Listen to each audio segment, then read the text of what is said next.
Usapang negosyo pa rin tayo mga ka-RSP. Alamin naman natin ang mga proyekto at accomplishments ng SB Corp noong 2023 at ang kanilang plano this 2024. Kasama muli si Sir Bong Magpayo. Sir Bong, good morning. Yes, good morning, Sir Audrey. Rise and shine, Pilipinas. Alright, Sir Bong, maaari niyo bang ibahagi sa amin ang ilan sa mga pangunahing achievements ng SB Corp noong taong 2023? Well, una sa lahat, Sir Audrey, allow me to introduce first. Sino ba ang SB Corp? Para po sa kapakanan ng ating mga nanonood, ang SB Corp or Small Business Corporation po ay isang ahensya sa ilalim ng Department of Trade and Industry. Isang ahensya na tumutulong o tumutugon sa pangangailangan pinansyal ng ating mga maliliit ngunit na nagsusumikap na negosyante ng ating bayan. Lalong-lalo na po yung mga sinasabi nating hindi pinapansin o tinatalikuran ng malalaking financing institution katulad ng bangko. Sa ganito pong mandato, nais namin sabihin, ipahayag na kami po ay matagumpay sapagkat sa taong 2023, malaki po ang aming napaluwal pinansyal sa ating mga dumami ang mga sabihin natin nag-avail ng serbisyo ng SB Corp at kami po ay naging accessible sa 85 provinces sa buong bansa po. Hindi po katulad dati na structurally speaking, kami po ay limited lamang sa mga tinatawag nating conduits or mga cooperatives. Ngayon po, lumaki na po ang lawak ng ating serbisyo para sa maliliit na negosyante. Okay, sir, gaano po ba kalawak yung inilago ng SB Corp pagdating sa negosyo, pagdating sa pag-aangkat sa merkado o yung tagumpay sa larangan ng pinansyal noong nakaraang taon? Noong 2023 po, ang aming mga napaluwal na pera or tulong pinansyal o loan releases umabot po sa 9.38 billion as against po sa 2022 na data namin na 5.88 billion lamang po. So, tumalon po ng mahigit, I think, 3.6 billion dagdag ang napaluwal na pautang namin sa ating mga maliliit na negosyante. Lalong-lalo na po, ito po yung mga kababayan natin na ang asset size ay napakaliit, 3 million below. So, sa ganyang aspeto po, yan po siguro ang aming major accomplishment. Lumaki, dumami ang aming mga pinautang.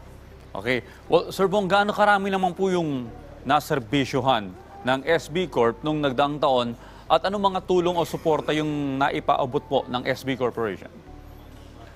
Yes, Sir Audrey, alam mo, cumulative, umabot na sa, kasi nung 2023, ang ating mga napautang na mga kababayan ay umabot lamang sa 338,974. Ngunit ngayon pong 2023, umabot po sa 393,974 borrowers all over the country. This is a jump of over 50,000 or 45,000 additional borrowers sa SB Corp.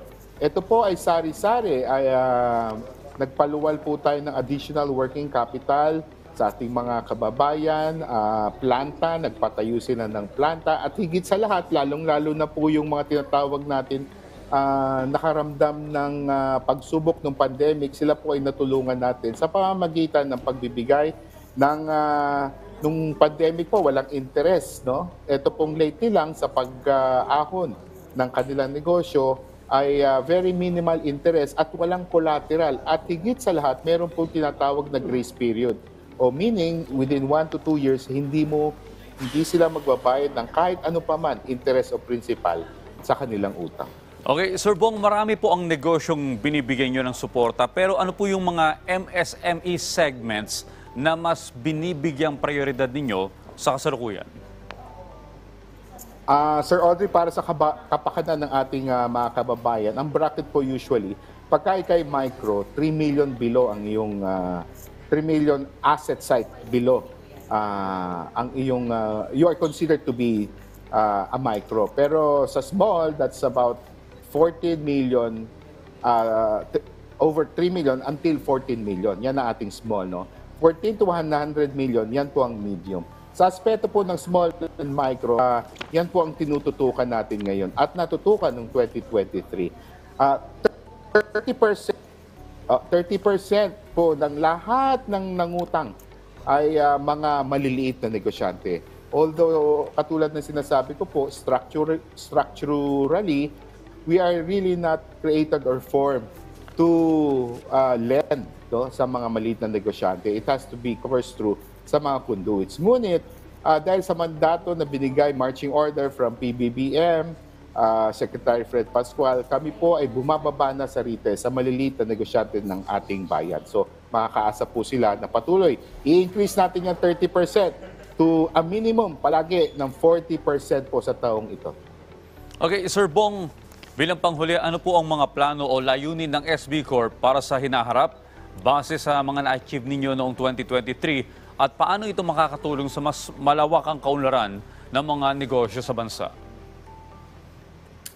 Sir Audrey, ngayong 2024, nais naming abutin ang mas maraming negosyante sa ating bayan. Luzon, Visayas, Mindanao, lalong-lalo na itong tinatawag nating mga micro-entrepreneurs. No? Sa pamamagitan ng ating digitalization efforts. It is a work in progress at the moment.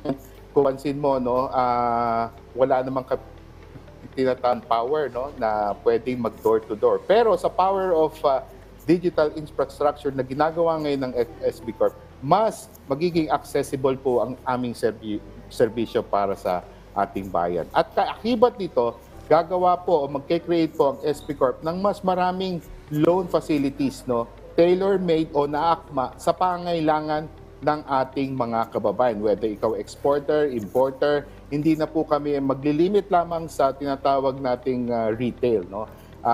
Kami po ay tutugon na rin sa pangailangan ng mga manufacturers, ng ating importer, exporter, lahat po ng industriya, lalong-lalo na po ang agri businessmen o agriculture workers, farmers natin.